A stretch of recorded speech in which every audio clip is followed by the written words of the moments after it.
If you're getting Windows 11 error code 8000-4001, don't panic.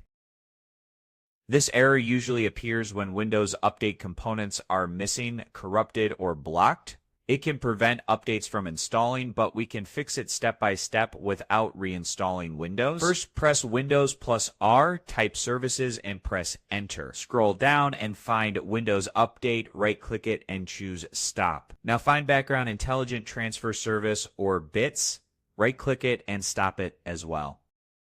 Next, press Windows plus R again, type C:\Windows\software distribution, and press Enter.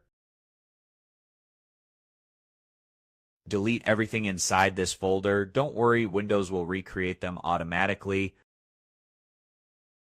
If Windows refuses to delete some files, restart your PC and repeat this step before continuing. After clearing the folder, go back to Services and start Windows Update and BITS again. Now press Windows key, type CMD, right-click Command Prompt, and choose Run as Administrator. Type SFC/scan now and press Enter.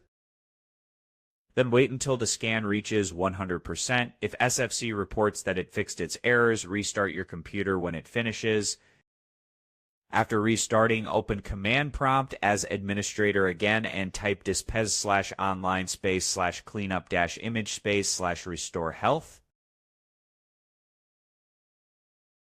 Press Enter and let it complete fully. This may take several minutes, so be patient. Once DISM finishes, restart your PC again to apply over repairs properly. Now open Settings, go to Windows Update and click Check for Updates.